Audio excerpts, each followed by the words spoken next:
بسم اللہ الرحمن الرحیم۔ محترم ناظرین، السلام علیکم ورحمۃ اللہ وبرکاتہ۔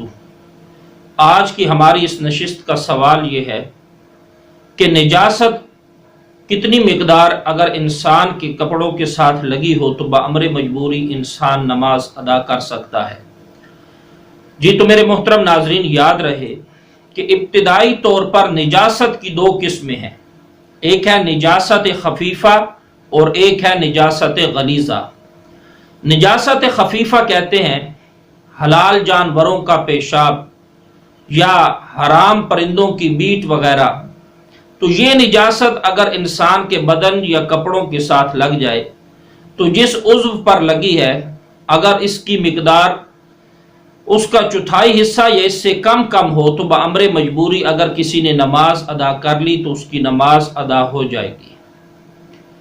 دوسرے نمبر پر نجاست غلیظہ۔ نجاست غلیظہ کی پھر دو قسمیں ہیں، ایک ہے نجاست غلیظہ وہ جو پتلی رقیق یعنی بہنے والی، مثلا انسان کا پیشاب، خون اور اسی طریق سے اور چیزیں جو اس زمرے کے اندر آئیں گی۔ تو اگر یہ نجاست انسان کے بدن کے ساتھ یا انسان کے کپڑوں کے ساتھ لگ جائے تو اب دیکھا جائے گا کہ 1 درہم کی مقدار یا اس سے کم ہے۔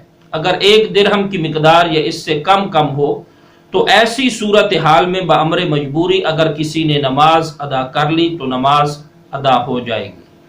اب 1 درہم کا ہمیں کیسے پتہ چلے گا؟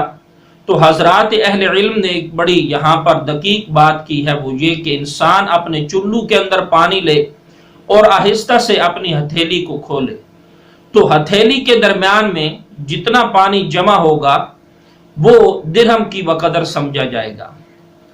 نجاست غلیظہ وہ جو گاڑی ہوتی ہے یعنی بہتی نہیں ہے، مثلا انسان کا پاخانہ، جانوروں کا پاخانہ یا حلال پرندوں کی بیٹ وغیرہ، یہ کتنی مقدار اگر جسم کے ساتھ یا کپڑوں کے ساتھ لگ جائے تو بامر مجبوری اگر نماز پڑھی جائے تو نماز ہو جائے گی۔ تو یاد رکھیے کہ اس کے متعلق حضرات اہل علم نے اس بات کی صراحت کی کہ اگر یہ بھی 1 درہم کے وزن کے بقدر انسان کے جسم یا انسان کے لباس کے ساتھ لگی ہو تو بامر مجبوری اگر انسان نے نماز ادا کر لی تو انسان کی نماز ہو جائے گی۔ لیکن یاد رہے کہ ہمیں کیسے پتہ چلے گا کہ درہم کتنے وزن کا ہوتا ہے؟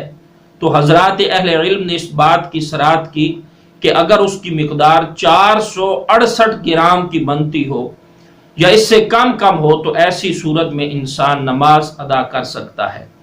لیکن یہ بات یاد رہے کہ اگر کسی انسان کے بدن کے ساتھ نجاست کی کوئی سی بھی یعنی خفیفہ ہو یا غلیظہ ہو انسان کے بدن یا انسان کے لباس کے ساتھ چپکی ہے اور انسان اگر سستی اور کاہلی کی وجہ سے اسے نہیں دھوتا، صاف نہیں کرتا اور سستی اور کاہلی کے ساتھ ہی انسان نماز ادا کر لیتا ہے اس نجاست کے ساتھ ہی، تو ایسی صورت میں انسان کا یہ عمل یعنی اس طرح نماز پڑھنا یہ مکروہ ہوگا۔